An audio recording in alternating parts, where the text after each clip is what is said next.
ये भी कहा जा रहा है कि इस समय जो चुनाव होने वाले हैं 2025 में, ये सबसे बड़ा समस्या बन सकता है नीतीश कुमार के लिए।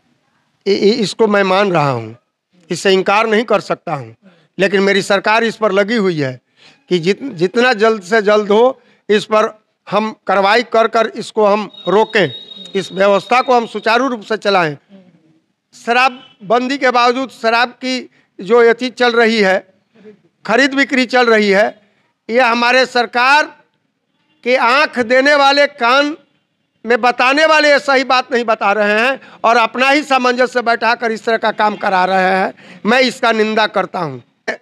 जो गोलीगंज बोल रहे हैं गोपालगंज को, उनको अपने माता और पिता से पूछना चाहिए कि 15 वर्ष के शासन में कि लोग घर से नहीं निकलते थे, कोई मोटरसाइकिल पर नहीं निकलता था, गहना पहनकर कोई नहीं निकलता था। आज तो बहुत शुक्रिया है इस सरकार का कि सभी माता बहनें, भाई बंधु अपना गहना गाड़ी सवारी पर चढ़कर घूम फिर रहे हैं। बड़ा परिवार है यहाँ। बड़ा परिवार में एक दुख का घटना तो हो ही जाता है, लेकिन उस पर अंकुश लगाना अति आवश्यक है।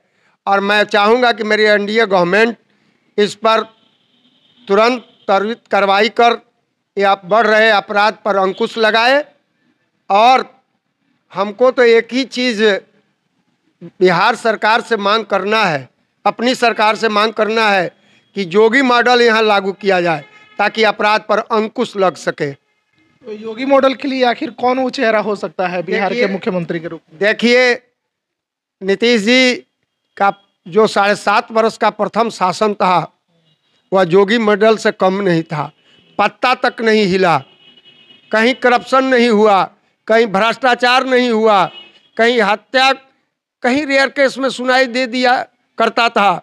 लेकिन जो शांत, जो गहना पहनकर नहीं घूमते थे, जो मोटरसाइकिल पर चढ़कर नहीं चलते थे, सवारी पर चढ़कर नहीं जाते थे, और नीतीश राज में निधड़क 12 बजे रात का गहना पहनकर गाड़ी पर बैठकर सवारी कर कर घूमते थे। इसलिए ये जो व्यवस्था है, ये जो सरकार की जो मांग है, हम मांग करते हैं कि इस पर अपराध पर अंकुश लगे और बढ़िया रहे।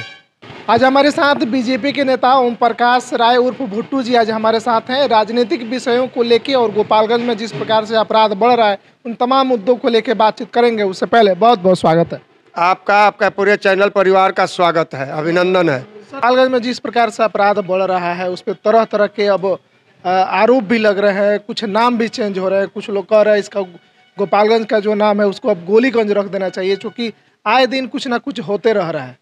तो क्या कुछ इस पे कहिए? देखिए, जो गोलीगंज बोल रहे हैं गोपालगंज को, उनको अपने माता और पिता से पूछना चाहिए कि 15 वर्ष के शासन में कि लोग घर से नहीं निकलते थे, कोई मोटरसाइकिल पर नहीं निकलता था, गहना पहनकर कोई नहीं निकलता था। आज तो बहुत शुक्रिया है इस सरकार का कि सभी माता बहनें, भाई बंधु अपना गहना गाड़ी सवारी पर चढ़कर घूम फिर रहे हैं। बड़ा परिवार है यहाँ। बड़ा परिवार में एक दुख का घटना तो हो ही जाता है, लेकिन उस पर अंकुश लगाना अति आवश्यक है। और मैं चाहूँगा कि मेरी एनडीए गवर्नमेंट इस पर तुरंत त्वरित कार्रवाई कर या बढ़ रहे अपराध पर अंकुश लगाए।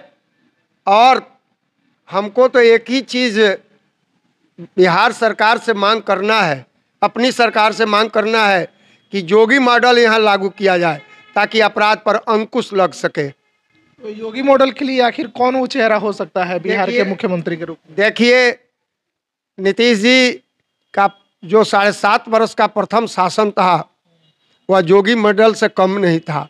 पत्ता तक नहीं हिला, कहीं करप्शन नहीं हुआ, कहीं भ्रष्टाचार नहीं हुआ, कहीं हत्या, कहीं रेयर केस में सुनाई दे दिया करता था।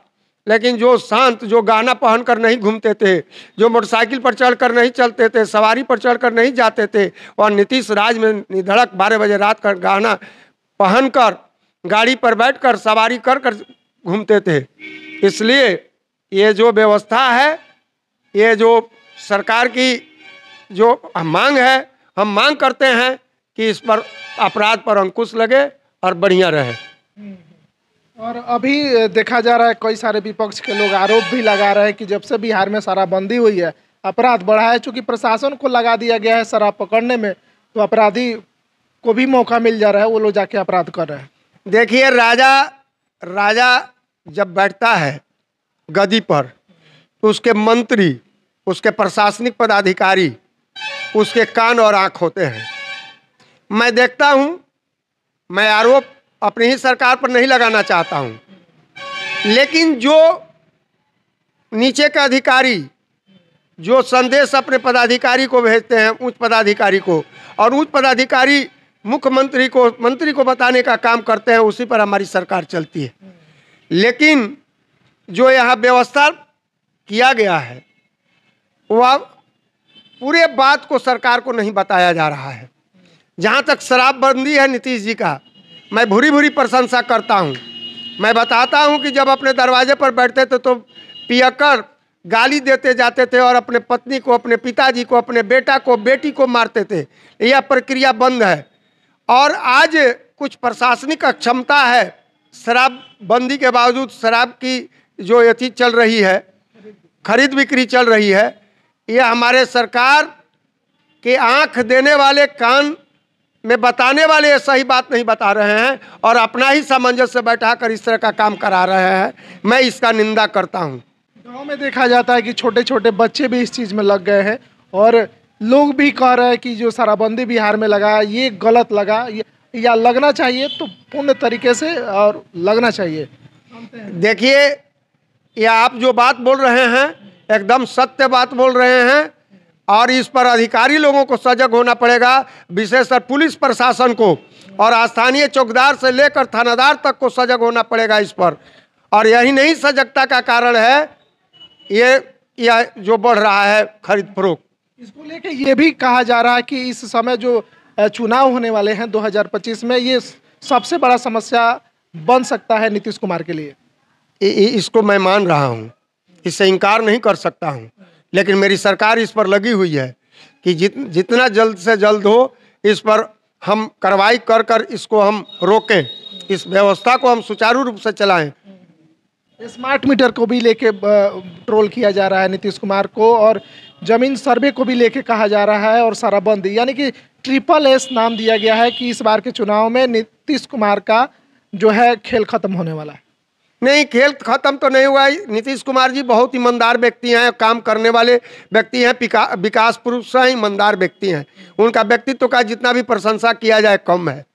रह गई बात सर्वे का, हम एक बात आपको पूर्व में बता चुका हूँ, ये अधिकारी और जो भी निचले स्तर के लोग हैं इस बरगला रहे हैं और हमारे मंत्री और हमारे मुख्यमंत्री को नहीं बता रहे हैं।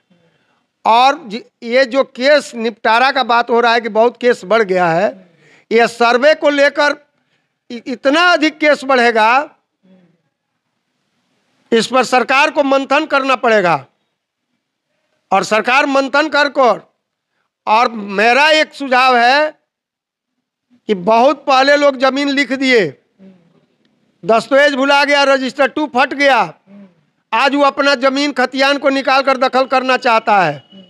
मेरा मांग है कि सर्वे के पहले पूरे स्पॉट का सर्वे होना चाहिए कि अब कितने साल से किस व्यक्ति के दखल में है, किसके परिवार के दखल में है। भू माफिया है, वो लोग जमीन रजिस्ट्री करवा के कब्जा कर रहे हैं इस समय गलत तरीका से। यह बहुत बड़ा सोचनीय विषय है। और पहले से जो जोत आबाद किया है, क्या उसका अधिकार नहीं है? 100 बरस से जोता हुआ है। आज सरकार कह रही है कि मैं गरमजरुआ जमीन, हमारा जमीन हम खोज रहे हैं, हम सरकार जमीन को लेंगे। सरकारी जमीन कहीं भी असंतोष जनता में है। और सरकारी जमीन कैसे आप लीजिएगा? जिसका जमाबंदी आज 70 साल 80 साल से चल रहा है, उसके दखल में है, उसके दखल में वह जमीन है, वो उस पर अपना मकान बनाया है, खेती गृहस्थी किया है, और उस गरीब को, उस लोग को हटाइएगा तो इससे भी असंतोष बढ़ेगा। इसलिए स्पॉट जांच होना चाहिए कि यह प्लॉट किसके दखल कब्जा में है, कितने वर्ष से दखल कब्जा में है। एडवर्स पोजीशन के आधार पर उसको अधिकार देना चाहिए, उस जमीन पर उसको राइट देना चाहिए। यह सरकार से मेरा मांग है। बिहार में सर ये भी देखा जाता है कि हाँ, बड़ा जातिवाद होता है, जातिवाद की राजनीति होती है। इस बार क्या लगता है, पूर्ण बहुमत मिल सकता है आपकी पार्टी को? देखिए, जातिवाद एक अपने राज्य और देश में कोड है। किसी जात से कोई नेता नहीं बन सकता है, किसी जात से विकास नहीं हो सकता है। आप एक साधारण बात लीजिए, एक परिवार अगर गरीब है, उसे किसी का दुश्मनी नहीं है, लेकिन अगर उसके परिवार का नेव खोदाने लगे या कोई सरकारी नौकरी में चला जाए, उस दिन से उसके बगल वाला परिवार उसका विरोधी हो जाता है, जाति विरोधी हो जाता है। इसलिए जात पात करना बिहार में घोर निंदनीय बात है। भारत जो है सनातन का देश है और हम यहाँ सभी धर्मों का मान्यता है, हम सभी एक हैं। अब एक रहेंगे तभी हम विकास करेंगे और विकसित देश बनेगा और विश्व गुरु कहलाएगा। बिल्कुल, एक बात और जानना चाहेंगे, पर्सनल रहेगा, कि आपका जो सफर है सबसे ज़्यादा बीजेपी में रहा है, बाकी अन्य पार्टियां क्या आपको मौका नहीं दी कभी? देखिए, ये तो पार्टी नेतृत्व को चयन करना है। हम एक भारतीय जनता पार्टी का एक सच्चा कार्यकर्ता हूँ, एक सिपाही हूँ। इच्छा तो प्रत्येक व्यक्ति में रहती है कि मैं विधायक बनूं, सांसद बनूं, राज्यसभा का सदस्य बनूं, विधान परिषद का सदस्य बनूं।